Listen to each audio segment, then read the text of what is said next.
Appendices. Number 1. The Sons of Leah.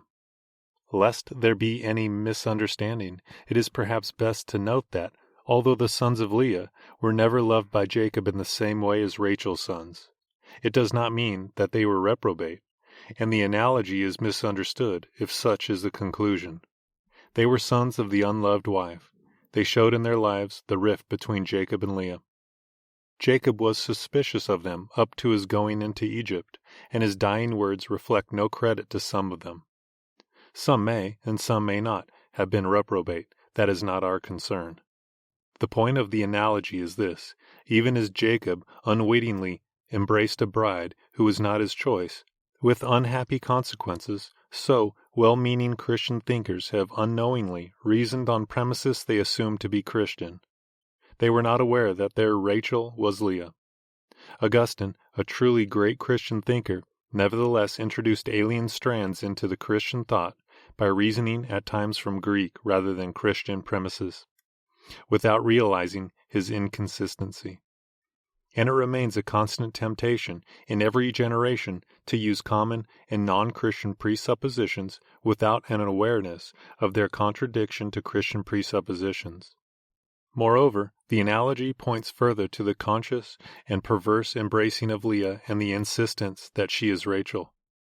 Some contemporary thinkers self-consciously attempt to reason from non-Christian premises and are insistent that these are identical with Christian presuppositions or else can lead to Christian theistic conclusions. They embrace Leah and call her Rachel. They posit, for example, the God of existentialism and insist that he is the God of Abraham, Isaac, and Jacob. Number 2. Til and Amsterdam. It was with sadness that Paul observed, "For they are not all Israel, which are of Israel." Romans chapter 9, verse 6. With similar sadness, it must be observed that they are not all of Amsterdam, who are of Amsterdam. What then does Amsterdam stand for? Calvinism had for some years been steadily on the decline.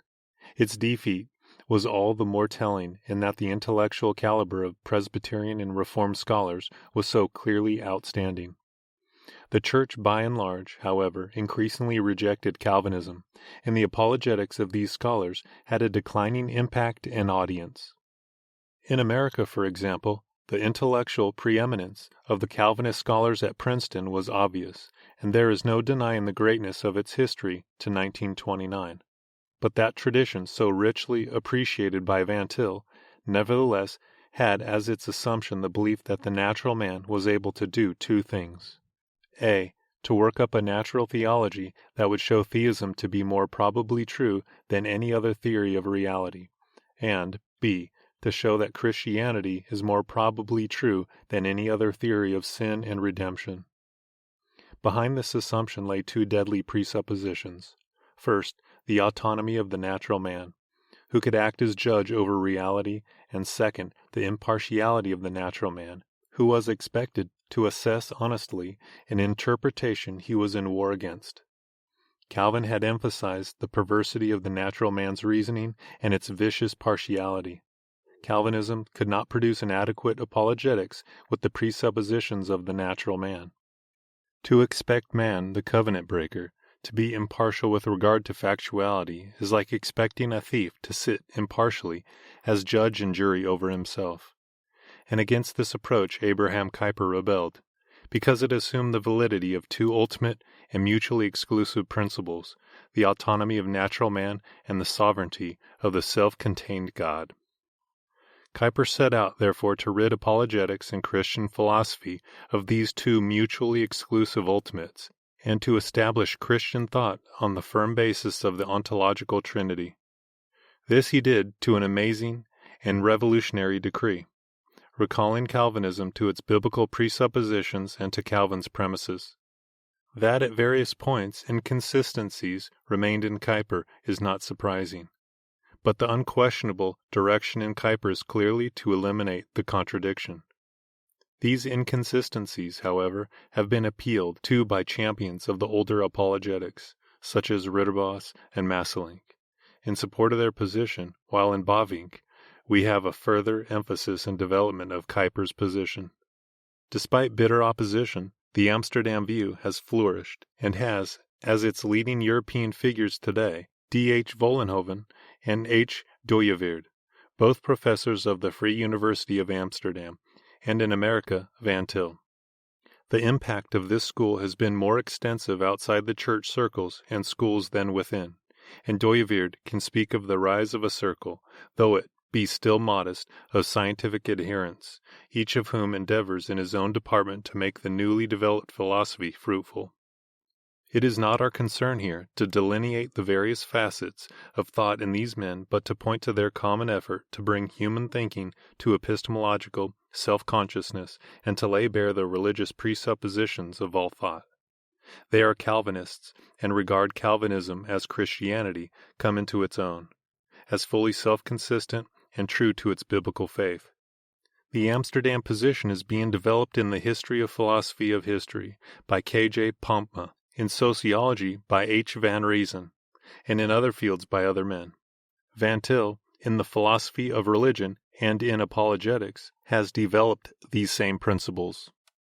His own syllabus on the metaphysics of apologetics was written prior to Vollenhoven's publication of the necessity of a Christian logic or methodology, but on the whole Van Til has been slower in publishing than the men of Amsterdam. His relative isolation in America, and the heavy burden of teaching and extensive lecturing, as well as his insistence on a very extensive research of contemporary and past studies in each field, have limited his writing, which, it is to be hoped, will now be more frequent. There has been no attempt to challenge the basic premise of this school of thought, namely, that two mutually exclusive ultimates cannot exist. The common attack on this school, as in Hackett's criticism of Van Til and all metaphysical presuppositionalism, is an insistence that common ground does exist between the two ultimates.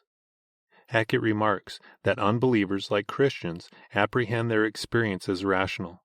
What they fail to do is to carry through this apprehension to its highest explanation in the affirmation of God's reality. There is a basic epistemological structure common to all minds as rational and with a common world of facts. This, to Hackett, is a better starting point, in that it provides neutral ground than that of presuppositionalism. The first and most basic assertion of presuppositionalism is that one must start with the assumption that the God who has spoken in Scripture is the true God. Such an approach lands one ultimately in an extreme Calvinistic atmosphere, hardly desirable surroundings, apparently, as compared to common ground with natural man.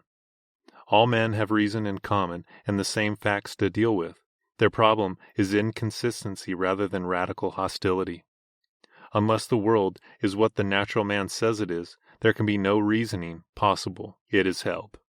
Hackett wants to hold to man's freedom and rationality in a void, as though they could exist in themselves and give independent witness to factuality and the nature of things. There is a tenacious refusal to face up to the fact that two mutually exclusive ultimates are presupposed.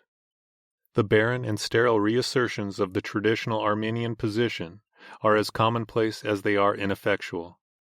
Its axioms of autonomy and common rationality are held to be universally binding and beyond criticism. But as Dooyeweerd has observed, it is also not permissible to handle the so-called autonomy of philosophic thought as a theoretical axiom, which could escape from a transcendental critique. This latter does not require indeed that anybody should abandon this autonomy as a postulate. Its sole requirement is that such a postulate should be pursued in its true nature and that it should not pass from a criterion of scientific character. The axioms of natural man are prejudices based on and ruled by a basic prejudice that turns out to have no philosophical character at all, and that should be unmasked by a real transcendental criticism of philosophical thought. The resistance to this examination and the unwillingness to face up to the question of presuppositions is not surprising. Man resists the implications of his position and the consequence of epistemological self-consciousness, but he cannot evade them. Number 3. Bishop Butler's analogy. In Bishop Butler's analogy, the Thomistic principle of the ability of the natural man, by a reasonable use of reason, to attain to the truth of the Christian religion was revived and given its classic Protestant formulation. one determinative of most subsequent apologetics. Reason is regarded as arbiter and judge over the meaning, morality, and evidence of revelation and of Scripture. As a result of the analysis of the evidences, Aquinas and Butler both conclude that God probably exists. In the alpha and omega of this methodology, human self-consciousness is assumed to be autonomous, capable of sitting in judgment over God and His revelation, and intelligible without reference to God as creator and interpreter. The conspicuous fact in such thinking is its failure to see man as creature or to take seriously the creator-creature relationship and its implications. If their thinking is true, God is irrelevant to the human situation because He is neither creator nor determiner of things, but only a common participant in being and history. It assumes also the impartiality and neutrality of man, the covenant breaker. As a result, apologetics based on such an approach fail to present more than a probable God who is a pale shadow and imitation of the God of Scripture, no matter how well-intentioned its hopes and how Calvinistic its theology. The old Princeton method of apologetics was largely indebted to Butler, who in turn was indebted to Thomas Aquinas. Van Til's syllabus on Christian theistic evidences, 1947, explores the fallacy of this position thoroughly. As he points out, facts and interpretation of facts cannot be separated. It is impossible even to discuss any particular fact except in relation to some universal. Butler distinguishes between probable and demonstrative evidences, probable evidences leading from mere presumption to moral certainty, and demonstrative evidences giving immediate and absolute certainty. Butler believed Christianity to be probably true. According to his outlook, reason could determine what we should expect from a wise, just, and good being, and, having determined that, proceed then to see if such a God is presented in Scripture or appears in nature.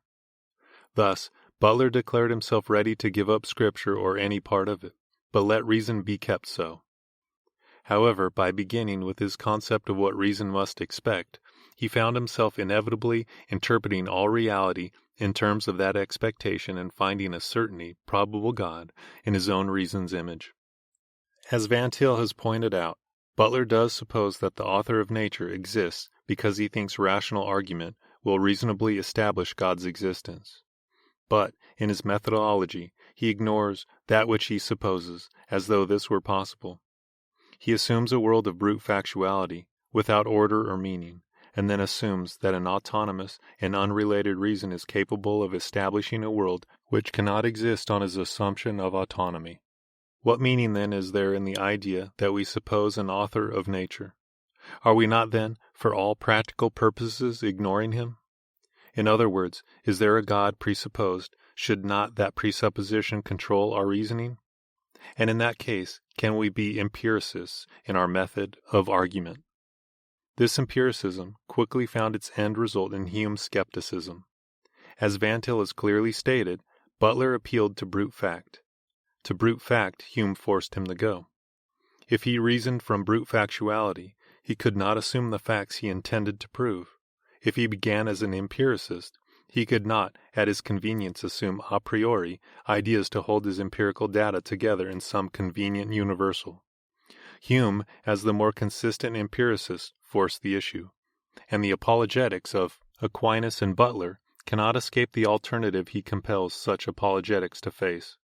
For Hume, the basic concept of thought is bare possibility, while for one who holds to an author of nature, the basic concept of thought should be God's complete rationality. Butler failed to see this basic alternative. Consistent empiricism leads to an infinite number of possibilities, which cancel every infinite number of probabilities, as Van Til has shown. Neither could Butler fall back on a non-Christian a priorism, because it leads to the same end result. Those who seek to prove the existence of God by an a priori argument on the non-Christian sort prove too much. If they prove the necessary existence of God, they also prove the necessary existence of everything else that exists. The necessary existence of God is said to be implied in the finite existence of man. That is taken to mean, in effect, that necessary existence is a correlative to relative existence. But this in turn implies that relative existence is a correlative to necessary existence. Thus God comes into existence by the hypostatization of man. Temporal things, together with the evil in them, are then taken as correlative to God. This is destructive of God's unchangeability. God, as well as man, is in this way made subject to change. Thus we are back at chance as the most fundamental concept in philosophy. A priori reasoning on non-Christian assumptions, no less than a posteriori reasoning upon non-Christian assumptions, leads to the apotheosis of chance and thus to the destruction of predication. The apologetics of Thomas Aquinas and of Butler and their followers have had their natural consequences in development in unhappy conclusions. Yet they flourish, not in philosophical success, but in continuing appeal to new generations of thinkers. The reason is an obvious one. Arminianism can seek no other foundation and must try to find some kind of security in its unattainable position. Within the Roman Catholic Church, Thomism can hold sway by an official decree which arrests its development. Within Arminian Protestantism, without papal fiat, an arrested development is the order of the day. To begin with a consistently Christian position, to begin with the presupposition that the God of Scripture is the true God, has, as Hackett observes, unhappy consequences, landing one in an extreme Calvinist atmosphere. It is apparently better to avoid God and Calvinism than to resist the abysmal reaches of impossible probabilities. Thus Arminian apologetics continue, not in spite of their defects, but because of them. In terms of this, modernist theology has been more honest to its assumptions in following Kantian and existentialist thinking than has been fundamentalism in remaining with Butler. If Thomas Aquinas and Butler are right, then man had better make the most of his autonomy, make himself the measure of reality, and declare that only to be significantly real which he himself can categorize. There is only one absolutely true explanation of every fact and of every group of facts in the universe. God has this absolutely true explanation of every fact. Accordingly, the various hypotheses that are to be relevant to the explanation of phenomena must be consistent with the fundamental presupposition. God is the presupposition of the relevancy of any hypothesis. But even modernist theology, having followed Kant, is unwilling to be honest in its claim to autonomy. The biblical terminology, especially with neo-orthodoxy, must be borrowed to cloak the wolf of brute factuality. And again, this is not surprising. Epistemological self-consciousness is the onrushing direction of history, bitterly resisted at every step and yet forced ahead by the very resistance to it. And, in the face of this, every attempt to return to the arrested development of Aquinas and Butler becomes more irrelevant to the history of apologetics. Number 4. By what standard? The crisis of present history is the collapse of the doctrine of man prevalent in Western culture since the Renaissance, a concept that has established itself not only in Europe and North America, but is increasingly prevalent throughout the world. This doctrine, declaring man to be the measure of all things, has reduced man from the biblical doctrine of man, created in the image of God, to man, the economic animal. One of the unhappiest aspects of this crisis is the increasing irrelevance of the Christian Church and of theology to the growing crisis of man. The Church has been speaking for countless generations, but it becomes increasingly obvious that the Church has been talking to itself. This situation has been especially discernible in Reformed circles. It is difficult to avoid the conclusion that Reformed theology has for many generations been indulging in a monologue which has no outside listeners, has been playing a game of solitaire, and has been increasingly isolated from all contacts with the world. Why this irrelevance of theology? Why this isolation of Reformed thought? Why the increasing indifference of the world to theology, and, to an extent, an indifference of theology to the world? To a great measure, the crisis of modern man, as well as the crisis of theology, can be traced to a lack of an adequate standard. The concept of economic man has collapsed, because man has found it an inadequate standard for life. Man cannot live by bread alone, and the increasing ferment of modern society is a witness to this truth. In those areas where economic man has been most triumphant, as in modern American culture, dissatisfaction, restlessness, and a disturbed mentality increasingly witness to his impotence and to the recognition that he cannot live by bread alone. Modern secular man has found himself to be without a standard. On the other hand, theology has lacked a standard in evaluating the situation and has demonstrated its lack of a basic concept for understanding the world in its increasing irrelevance and impotence in dealing with those problems posed by sociology, biology, philosophy, and every aspect and sphere of contemporary life. Therefore, the basic question is this: by what standard shall we understand our present situation? By what standard shall we approach modern man? By what standard shall we approach the problems of contemporary life? By what standard shall theology govern itself? This problem is one of particular pertinence to me, inasmuch as this problem was one which plagued my thinking in my undergraduate days. It was not a lack of Christian background, nor a lack of knowledge of the Scriptures, but a lack of theology and theological direction that made me helpless in the face of the contemporary scene. In the course of my thinking, it was the book of Job that gave direction to my theology. The book of Job made me a Calvinist. The book of Job made clear to me by what standard we must understand the whole of life. The book of Job, therefore, is of significance to our contemporary scene because it deals precisely with this problem of standard, of measure, of yardstick or rule whereby man shall understand. In the book of Job we find a problem which is commonplace in human experience. While what is posed for us in the book of Job is a particular and special test of the man Job, yet the experience therein can be duplicated in the lives of countless men. Many a godly man has been afflicted as Job was afflicted, has seen his life's work dissolved by catastrophe, has seen the wicked prosper while he has been brought low, humbled, and destroyed, has cried out with Job in agony of spirit and bitterness, and wondered at the ways of God that permitted such things to come to pass. The conclusion that Job reached, therefore, whereby he understood the standard of God in dealing with himself and with all men, becomes especially relevant to our generation. When Job was first laid low, found himself stripped of all his possessions, his family destroyed, and he himself sick, both in body and soul, his immediate reaction was one of faith. Naked come I out of my mother's womb, and naked shall I return thither. The Lord gave, and the Lord hath taken away. Blessed be the name of the Lord. In all this Job sinned not, nor charged God foolishly. Job chapter 1, verses 21 and 22. Subsequently, as Job's wife saw his sickness and his utter misery, her summation of this situation was blunt and direct. Dost thou still retain thine integrity? Curse God and die.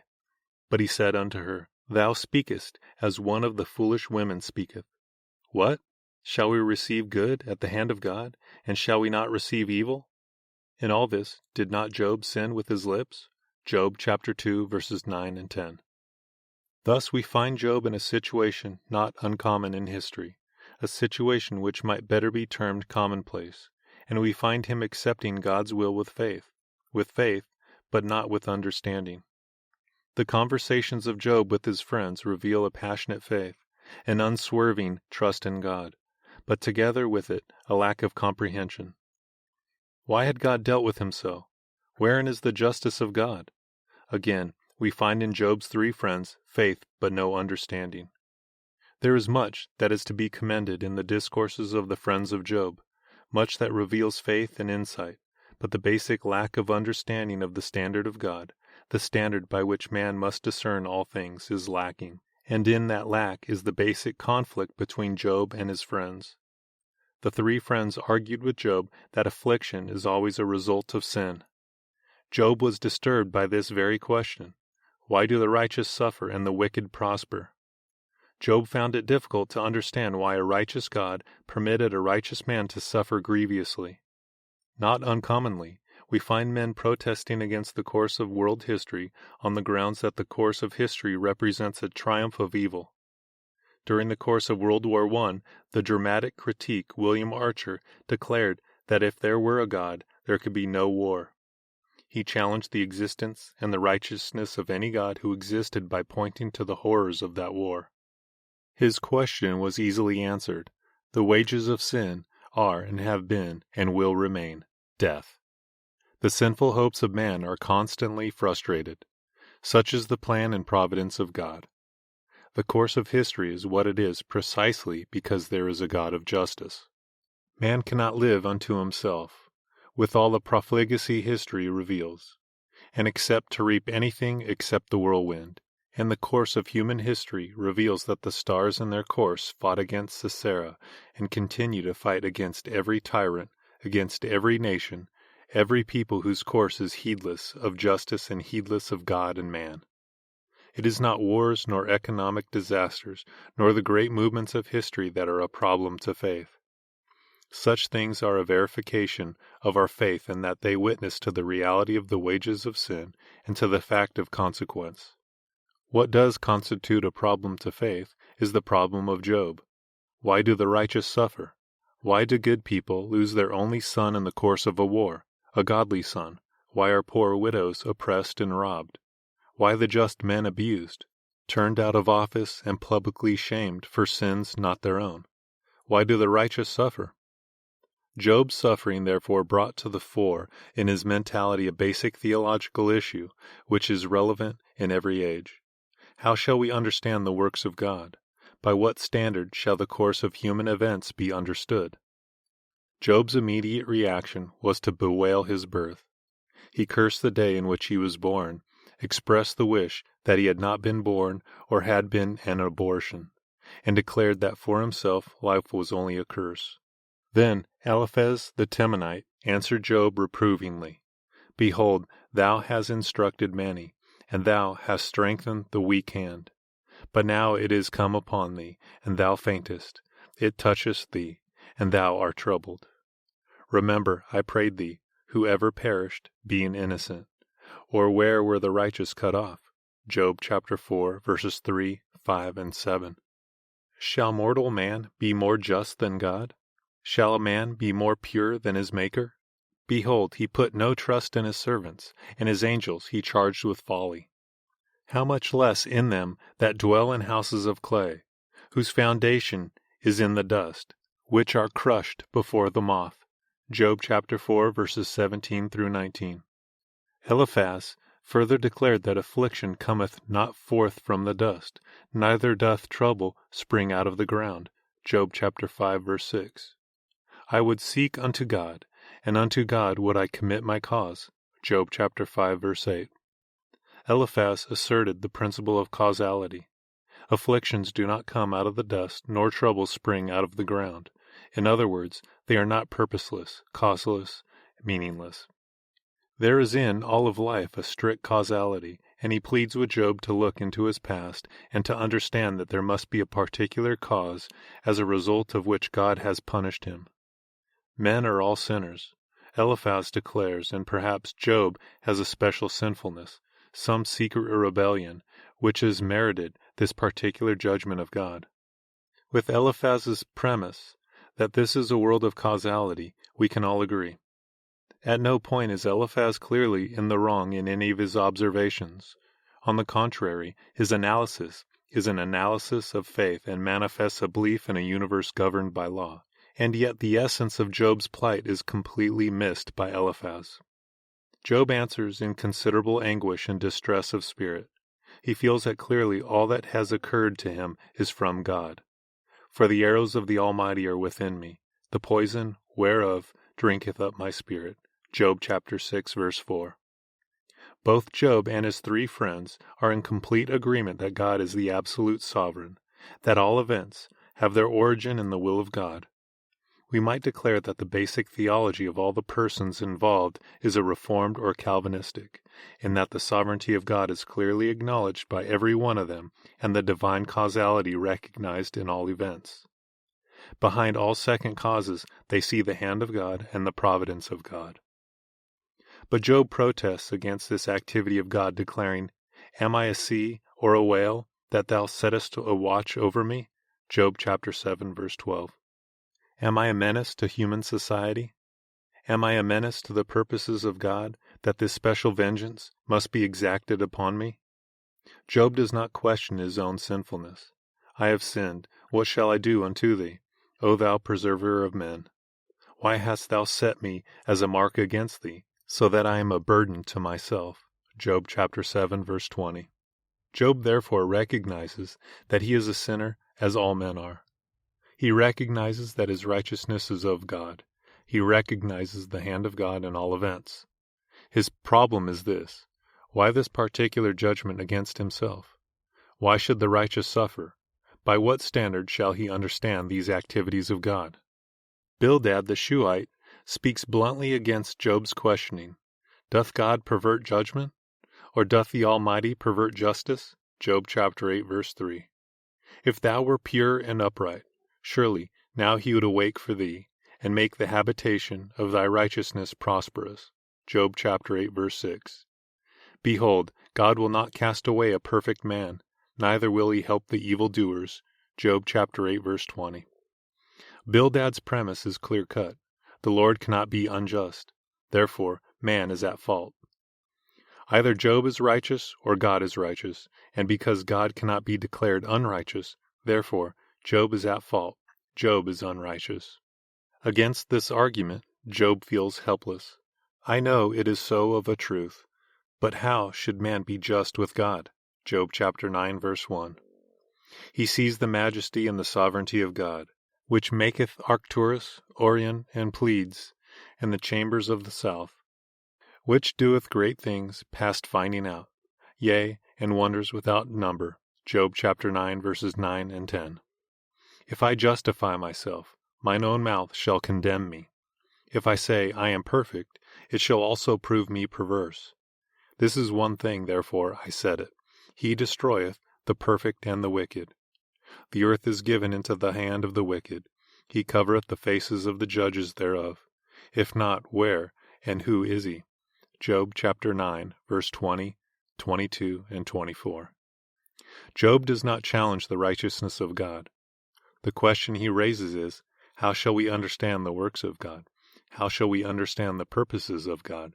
How shall we understand history? God indeed is just, and if a man dare justify himself against God, his own mouth shall condemn him. But, Job insists, one thing remains obvious. While God punishes and destroys the wicked, he also punishes and destroys the righteous. There seems to be no standard of discrimination between the two. Job calls attention to that fact which is so obvious to all thinking men. The wicked do at times suffer and are punished, but as many godly and righteous men suffer as the wicked. History is a trail of tears shed by righteous men, godly men whose all was stripped from them.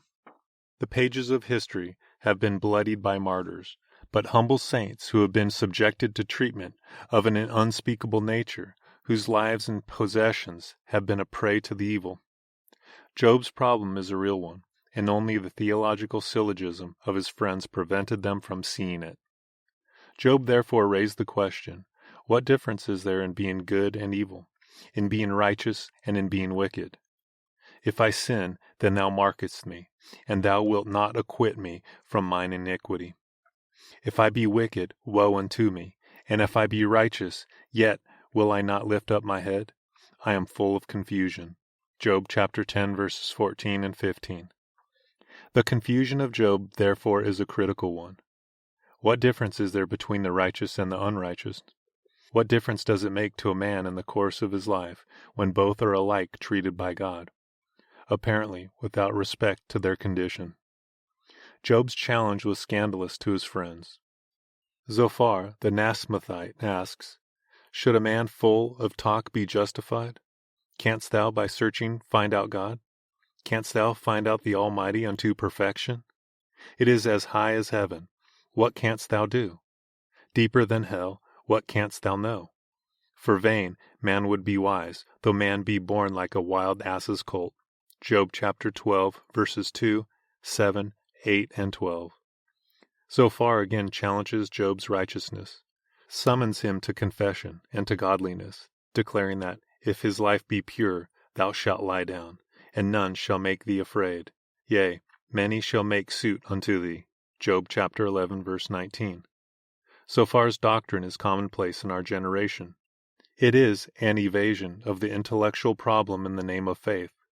Zophar refuses to accept the challenge of ascertaining by what standard we shall understand the problems of life and the problems of evil, and declare instead that all these things must be taken in ignorant faith, that, since man is incapable of finding out the Almighty to perfection, therefore there must be no attempt to find out any of the Almighty's ways, no attempt at any kind of intellectual understanding of the problems of theology. Against such wisdom, Job rightfully protests.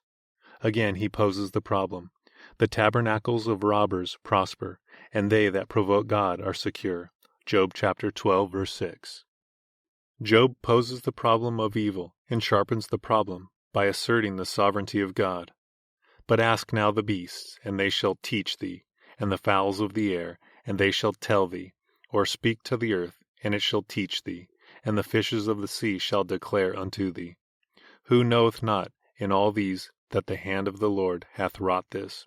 Job chapter 12, verses 7 through 9. There is a problem of evil precisely because God is sovereign, and because there is a problem of evil, and the problem so basic to the everyday life of mankind. An intellectual answer must be forthcoming. This answer is not a substitute for faith, but a necessity for the faith which holds to the sovereignty of God. Job makes his faith absolutely clear. Though he slay me, yet will I trust in him, but I will maintain mine own ways before him. Job chapter 13, verse 15. Job never claims perfection or sinlessness, but he does challenge God to make known why he has been the subject of such special vengeance, why evil in such special force has been unleashed against him. He asserts clearly the doctrine of original sin. Who can bring a clean thing out of an unclean? Not one. Job chapter 14, verse 4. Thus Job sees clearly the basic theological issue without slighting the doctrine of the sovereignty of God.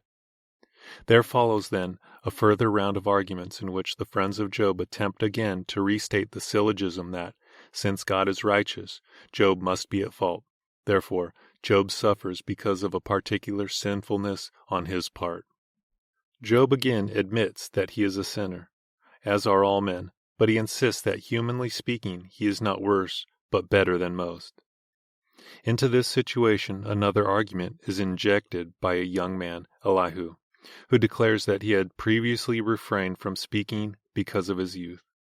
With the typical impatience of youth, he sets aside the arguments of his elders, only to restate in essence their position. He misunderstands Job's position by declaring, I have heard the voice of thy words, saying, I am clean without transgression. I am innocent. Neither is there iniquity in me. Behold, in this thou art not just. I will answer thee that God is greater than man. Job chapter 33, verses 8, 9, and 12. Elihu's solution to the problem is in part this, namely, that all suffering is not always punishment for sin, that it is often remedial, sent by God to strengthen and purify his sons. Lo, all these things worketh God oftentimes with man, to bring back his soul from the pit, to be enlightened with the light of the living. Job chapter 33, verses 29 and 30. Again, as in the case of Job's three friends, the doctrine is true enough. But true doctrine is not a cure-all which can be applied to every situation. A good medicine is not applicable to every illness. Penicillin is not the answer to cavities in teeth. Indeed, Hebrews chapter 12, verse 8 declares that if we are not disciplined by God, then ye are bastards and not sons. But is this concept applicable to all situations? If, for example, we fall from a tree, and breaking our neck, perish, have we learned a lesson which is of value? Can this be called an action whereby God manifests his discipline, his chastening? What educational value can such an action have?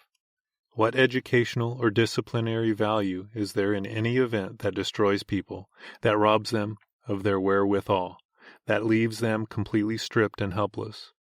That much of God's dealings with us are disciplinary, there can be no doubt, but to apply this concept to the problem of evil is evasive. Thus the friends of Job and Elihu all give pious and good advice, but their advice was not applicable in this particular case. The answer to the problem is given, not by any of the friends of Job, but by the Lord himself, answering Job out of the whirlwind. Who is this that darkeneth counsel by words without knowledge? Gird up thy loins like a man, for I will demand of thee, and answer thou me. Where wast thou when I laid the foundations of the earth? Declare, if thou hast understanding. Who hath laid the measures thereof, if thou knowest? Or who hath stretched the line upon it? Whereupon are the foundations thereof fastened? Or who had laid the cornerstone thereof? When the morning stars sang together, and all the sons of God shouted for joy. Job chapter 38, verses 2 through 7. God here declares that the heavens and the earth were created before Job, that God's creative purpose transcends the life of Job and the purposes of Job, that Job cannot expect that God's providence move in terms of himself when not only the creation, but the Creator has priority over Job. As the Lord continues to answer Job, he speaks of causing it to rain on the earth where no man is, on the wilderness, wherein there is no man, to satisfy the desolate and wasteland, and to cause the bud of the tender herb to spring forth. Job chapter 28, verse 26 and 27. This is a subtle and yet significant point. This, in fact, is the central point that God is making against Job. Rain falls on the earth, not for the purposes of man, but for the purposes of God. It rains where there is no man, and the bud of the tender herb springs forth in places far beyond the eye and the will of man. The functions and the purposes of nature thus transcend the life and the will of man. And if nature transcends man in her functioning, how much more does the Almighty transcend man in his purpose and in his will? The Lord further declares, Will the unicorn or the wild ox be willing to serve thee or abide by thy crib? Canst thou bind the unicorn with his band in the furrow? Or will he harrow the valleys after thee? Job chapter 39, verses 9 through 10. Let us assume for a moment that Job had bound the wild ox to his purpose. Or let us look for a moment at the oxen in the stables of Job's estate. Does the wild ox in the hills or the ox in Job's stable have the right to declare that the purposes of God are evil, because they themselves lack their freedom? Because the wild ox no longer has his pasture, and the ox in the stall must leave his hay to go out and pull the plow at the bidding of a servant, is the nature of things out of joint? Because the ox must leave his hay, or an ass is unjustly beaten, is God unjust? Is the purpose of God to be challenged when an animal finds itself frustrated? The question, therefore, is the basic one. By what standard can we judge? Can the will of either the wild ox or Job be the standard by which God is judged? Can we ever assume that anything in creation, that any created being, can declare that the frame of things is out of joint, if their own purpose and their own will is frustrated? I too have suffered, not always justly. Is God unjust because I suffer? Is the purpose of God evil because Job is stripped of all his possessions and his family? What is the purpose of creation? What is the standard whereby all things are to be judged? What is the yardstick, the rule of all things? God challenges Job, declaring, Were ye there when I created all things? What was the purpose of creation? Is it the chief purpose of God to glorify man and to enjoy him forever? Or is it the chief purpose of man to glorify God and enjoy him forever? The yardstick, Job, declares the Lord, is not your purpose. You have no right to rule things out of court as purposeless or as unjust in terms of their relationship to you, because you are not the yardstick. You cannot say, because things affect me thus, and so, therefore the whole frame of things is out of joint. Not Job, but the Lord is the yardstick, and the only yardstick by which things in heaven and earth can be judged is the Lord and his purpose, the ontological Trinity, the sovereign God in himself. Thus, what God required of Job was that he recognize his sovereignty in every aspect, recognize that the only standard for judging his own personal life and his own problems was not in terms of himself, but in terms of the sovereignty of God, in terms of the triune God in himself. Job could not declare of any event in the course of his life that this thing was wrong because it impressed and affected him adversely, since all events in the life of Job could only be judged in terms of one standard, the purpose of the sovereign God.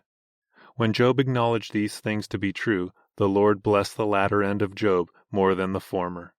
Thus there is no understanding of the problem of evil, or any problem that confronts man, from the man-centered point of view. Job and his friends all agreed on the doctrine of the sovereignty of God, but they were inconsistent in their faith, in that they approached the problem of evil from a man-centered point of view. They declared that God's dealings were to be determined in terms of man, that man's justice or injustice, that man's sin or his righteousness was the determining fact in the course of events, that therefore consequence, causality, was to be understood merely in terms of man's inner life. God declared such thinking to be fallacious, and insisted that the only valid standard is a God-centered standard, that no problem, the problem of evil or any other problem, is understandable except in terms of a God-centered rule, a God-centered theology. By what standard, what measure, what yardstick, therefore, shall we understand the problems of our day, the problems of theology, the problems of our church life? The book of Job gives us a clear-cut answer. There is no hope except in a God-centered theology. By what standard? The triune God in himself. We have seen that Job and his three friends shared alike in a faith in the sovereignty of God, but as they faced the problems of their day intellectually, they were incapable of applying the sovereignty of God practically to their problems, but began instead with the problem of evil viewed from a man-centered position. They made no surrender of the sovereignty of God ostensibly, but in actual practice, a man-centered approach involves a surrender of that sovereignty. The decline of Calvinism can be understood in similar terms. Calvinism has proved again and again in time of testing to be a failure. Repeatedly, Calvinist churches have collapsed, have drifted into modernism, or have disappeared from the church scene. The decline of Calvinism in America has been typical of this development. In the main Presbyterian bodies, the USA, the U.S., and the United Presbyterian Churches, the Reformed tradition was clear and unmistakable. The Westminster Confession of Faith, the Catechism, taught and believed, and yet these churches lost their clearly Calvinist character. The Presbyterian Church in the USA, the Church of Hodge, Alexander, and Warfield, is today neo-orthodox in its theology, and any honest analysis of that situation will lead to the recognition that the seeds of decay are to be found in the very theologies of some of the most notable Calvinists in the Princetonian tradition. In faith they were clearly reformed, men of scholarship, men of consecration, men to be respected, and yet in their intellectual application of their faith they went astray in that they attempted to meet the challenge of the natural man by beginning on common ground, by beginning with the assumptions of human reason. They tried to fight Goliath with Saul's armor, and they lost, because Goliath is fought only by the Lord's power and the Lord's might. It is precisely to this situation that Cornelius Van Til addresses himself with his rigorously Calvinistic philosophy of religion. It is an intellectual development of the implications of a Calvinist faith. Historically, Calvinism has asserted itself theologically and surrendered itself philosophically. This position of surrender has unhappily been termed Calvinist philosophy, and has prevailed in virtually every sphere of life. It manifests itself now in the criticisms of Van Til. Unhappily, these criticisms were most severe in the Calvin Forum. As one who through the years subscribed to the Forum, hoping to find therein a standard borne by Calvinism against the errors of the day, I found it especially distressing. The Calvin Forum has been weak through the years in its critique of the heresies of modern man, in its critique of modernism, socialism, communism, atheism, and in its critique of modern man's insistence on the autonomy of his reason.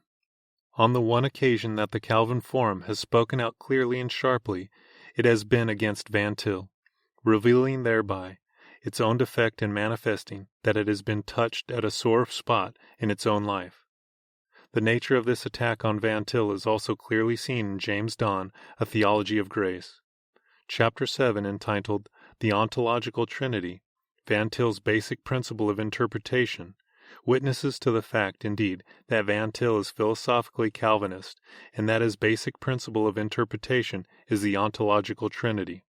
That not only does Van Til by faith hold to the sovereignty of God, but philosophically makes the triune God, the ontological Trinity, the starting point of all Christian philosophy.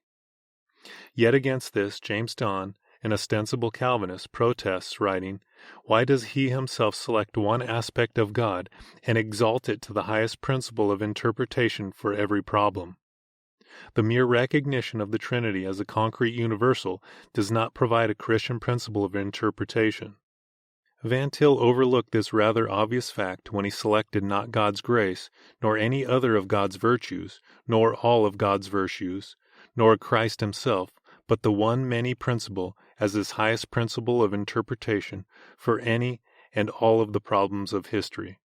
Any theology that demands that the principle of interpretation be one or all of God's virtues establishes value as ultimate rather than the ontological Trinity.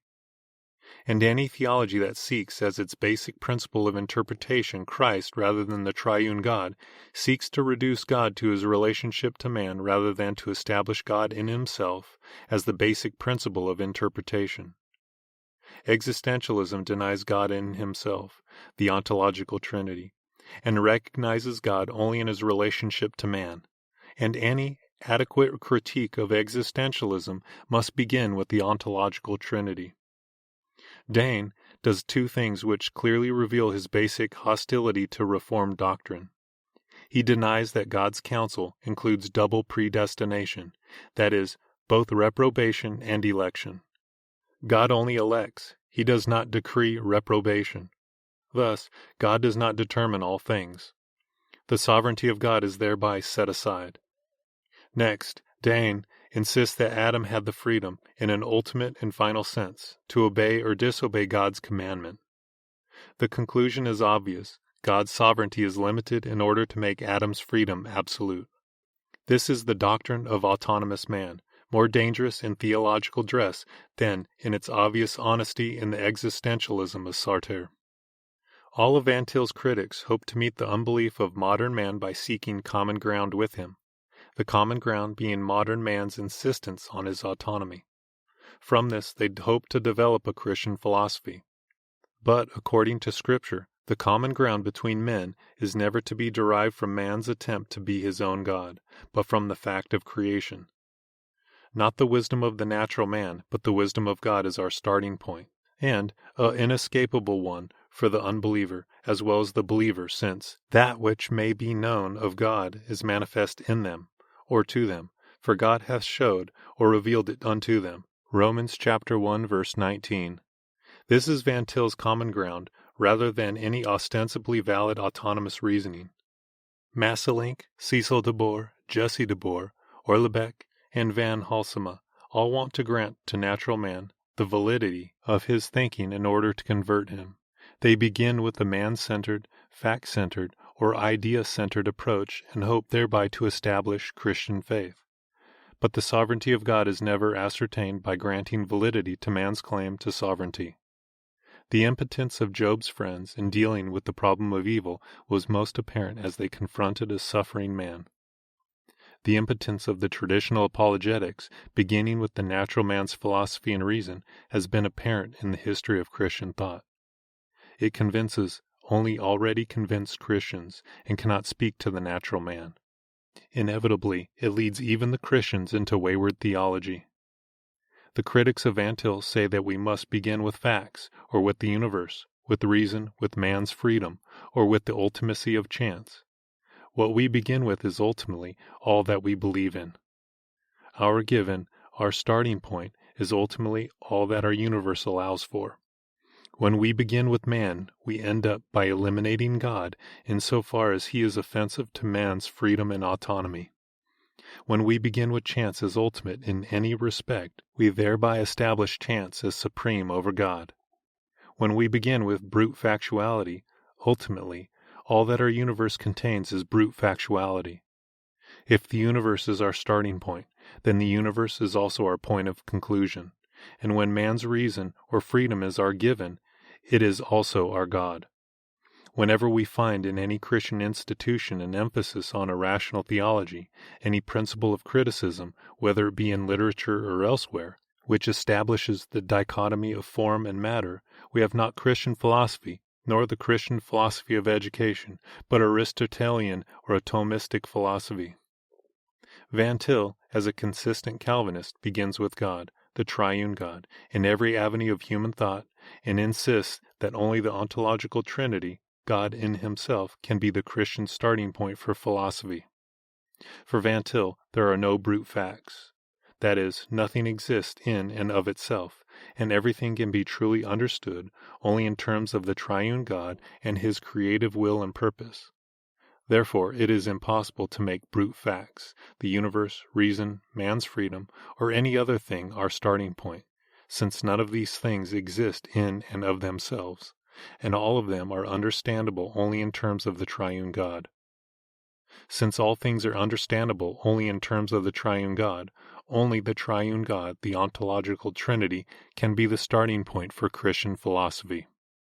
Job and his friends affirmed their faith in the sovereignty of God, affirmed it to a degree far more consistent than that of most modern Reformed Christians, and yet all of them proved to be defective in their faith and under the judgment of God, because in their thinking, in their philosophy, they approached the problems of life, and, specifically, the problem of evil from the man-centered point of view. They began with man rather than with God, and thus they could not account for the problem of evil, of suffering, the problem of sin, nor could they give any account of providence that was anything but offensive, because their starting point was man-centered. As a result, they were judged by God and required Job's intercessory prayer. The issue is the same today. What is our standard? By what standards shall we approach the problems of philosophy and the problems of everyday life? If we begin with anything other than the ontological Trinity, with the sovereignty of God as intellectually applied and systematically delineated in every aspect and avenue of human thought, we end with the destruction of Christian theology and the deterioration of Christian life. God declared to the friends of Job and to Job himself, "Who is this that darkeneth counsel by words without knowledge?" He went on to say in effect, "I made all things, and before all things I am. Can anything be understood apart from me? By what standard have you dared to approach the problem of life? Any standard other than the Trinity, the triune God in himself, is an offense against God and the destruction of Christian faith and life. The only standard that can be offered to this sinful world, the only standard which Calvinism can consistently adhere to, is the triune God, the ontological Trinity. Any man who attacks this standard is attacking the sovereignty of God. No double talk can hide this fact. Whether explicitly or implicitly, consciously or unconsciously, all who attack this starting point in philosophy attack essentially the sovereignty of God in order to assert the sovereignty of man. The peculiar venom which Van Til has aroused by his gentle, kindly, and consistent philosophy is explicable only in these terms. He has laid bare the essential fact that the sovereignty of man prevails rather than the sovereignty of God in much of Reformed thought. The Word of God, where faithfully preached, and the Word of God, where faithfully expounded and applied in preaching, in theology and philosophy, arouses either joy or hostility. Historically, this hostility has most often manifested itself as an ostensible defense of the faith. Indeed, the very opposition of Satan to Christ appears in the form of Antichrist, a mock Christ, an ostensible Christ offered to men as the true means of salvation.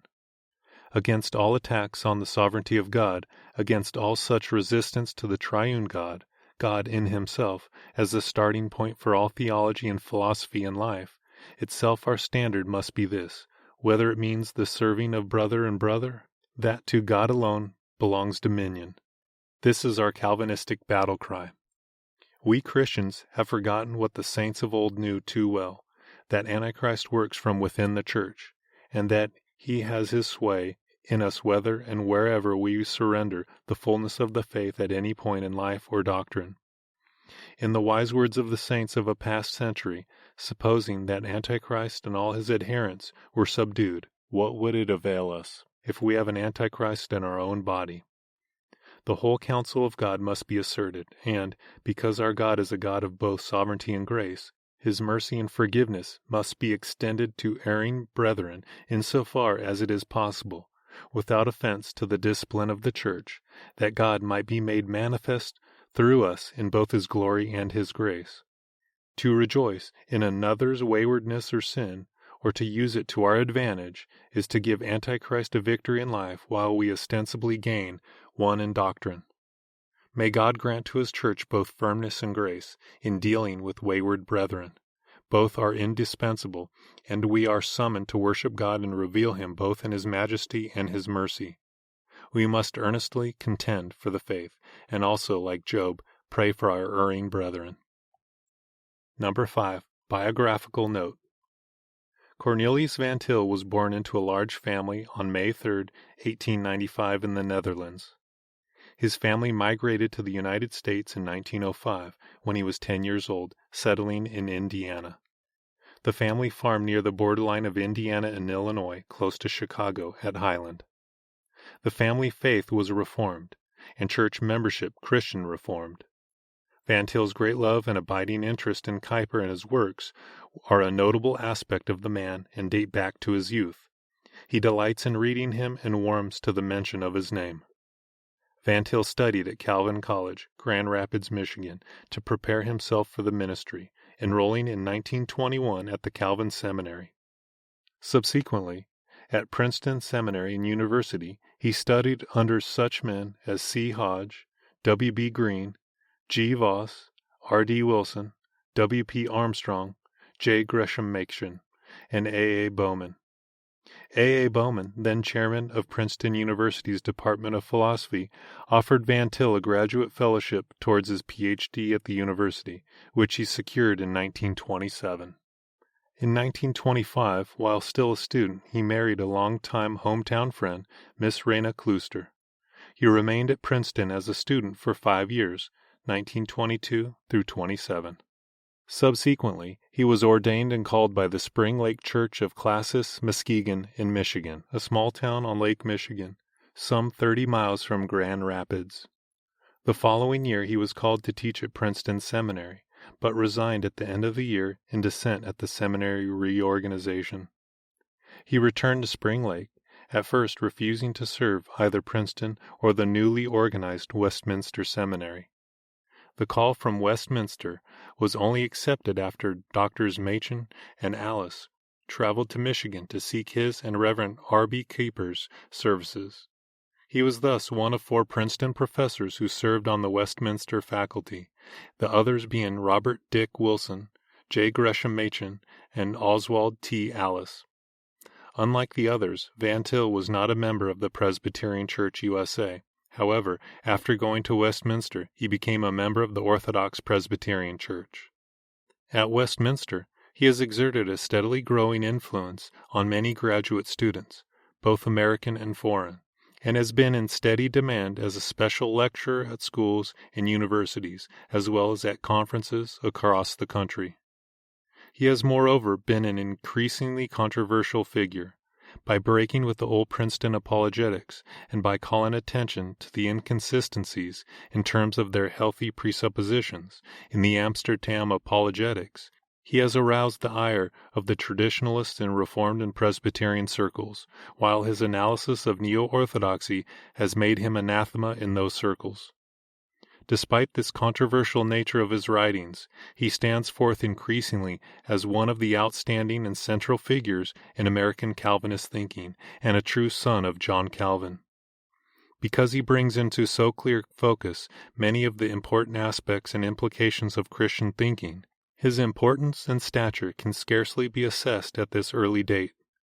Suffice it to say that in Van Til and the men of Amsterdam we have one of the most significant developments in the history of Christian philosophy and theology, developments the importance of which cannot be ignored.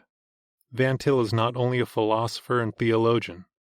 A born teacher, he is an outstanding and persuasive lecturer and preacher, possessing in his lecturing the gift of simplicity.